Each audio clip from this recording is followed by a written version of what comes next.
ഇതെല്ലാം എനിക്ക് കിട്ടിയതാണ് കേട്ടോ. വീണ ഈ ആങ്കർ എന്ന് പറയുന്നതിന് മുമ്പ് 3 വയസ്സ് തൊട്ട് ഞാൻ എന്റെ പരിപാടി തുടങ്ങി കഴിഞ്ഞു. ഞാൻ ആക്ച്വലി ഇതെല്ലാം ഇതിൽ ഒന്നും പ്രൈസ് കിട്ടാത്തായിട്ടുള്ള ഒരു സാധനങ്ങളും ഇല്ല. ഇതെല്ലാം ഗിഫ്റ്റ് കിട്ടിയതാണ്. പിന്നെ ജീവിതത്തിൽ കിട്ടിയ ഒരു ഗിഫ്റ്റും കൂടെ ഇവിടെ അച്ഛൻ എടുത്ത് വച്ചിട്ടുണ്ട്. അതുകൊണ്ട് എന്തെങ്കിലും പറയാനുണ്ടോ? ഞാനിപ്പോ മൗനം പാലിക്കുന്നു. ഞാൻ കുഞ്ഞിലെ മുതൽ ഡാൻസ് ആയിരുന്നു, പിന്നെ കഥകളിക്ക്, മോഹിനിയാട്ടത്തിന്. യൂട്യൂബ് കൊടുത്ത പ്രൈസ് ഒരു ഇരിപ്പുണ്ട് ഗൈസ്, കണ്ടില്ലേ? കാരണം ആകെപ്പാട് അന്ന് നിർത്തിയതാ, പിന്നെ തുടങ്ങിയിട്ടില്ല വ്ളോഗിംഗ് ഒന്നും. അതിൽ ഏറ്റവും ആദ്യം കിട്ടിയ ഗിഫ്റ്റ് ഏതാന്ന് ഓർമ്മയുണ്ട്? ഇതായിരുന്നു എന്റെ ഫസ്റ്റ് കോമ്പറ്റീഷൻ. ആണോ? 98 കേട്ടോ. ഇപ്പൊ എത്ര കാലമായി? 2008. 18. എന്തിനാ വെറുതെ കണക്കിൽ ഞാൻ പണ്ടേ ഭയങ്കര പുലി, അതുകൊണ്ട് വെറുതെ ഇതൊന്നും പറയല്ലേ. ഇതിന് കിട്ടിയ ഒരു കുഞ്ഞു ട്രോഫി ഉണ്ടായിരുന്നു.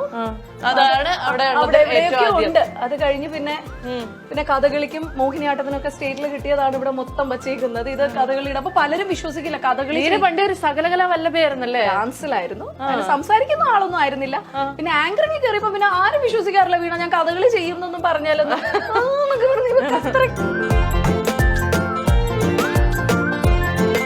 ഓക്കെ, അപ്പൊ ഇതിനിടയിൽ നമ്മൾ വേറൊരു മുറി ഉണ്ടോ? അവിടെ എന്താ നടക്കുന്നത്?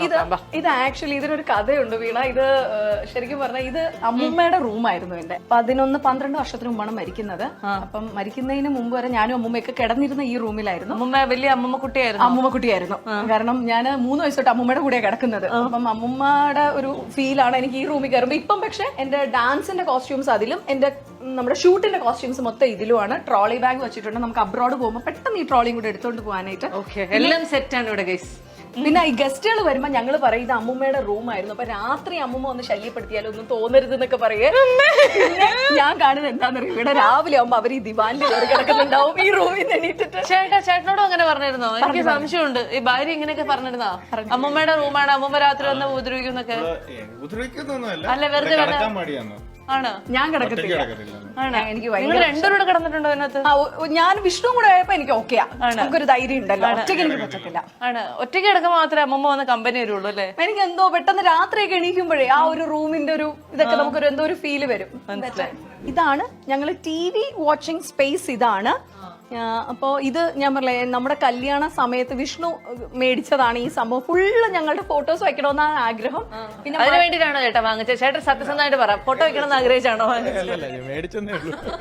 ആ ആഗ്രഹം വീരയുടെ ആയിരുന്നല്ലോ. ഞാൻ ഫോട്ടോസ് ഒക്കെ വെക്കാം, പക്ഷെ ഇന്ന് വരെ ഒരു ഫോട്ടോ പോലും വെച്ചിട്ടില്ല. പിന്നെ മാസ്ക് വയ്ക്കാൻ ഉപയോഗിക്കുന്നുണ്ട്. ഇതിനകത്ത് ഫുള്ള് മാസ്ക്, പിന്നെ ഫുള്ള് സൺഗ്ലാസസ്. ഇത്രയും സൺഗ്ലാസുകൾ ഞങ്ങൾ കണ്ട മറ്റൊരു വീട് എന്ന് പറയുന്നത് ആക്ടർ ബാലയുടെ വീടായിരുന്നു. അതിനുശേഷം സോ മെനി സൺഗ്ലാസസ്. അല്ല, എനിക്ക് എന്താണെന്നറിയോ Veena, I love this kind of നമ്മൾ ഈ പുറമേക്ക്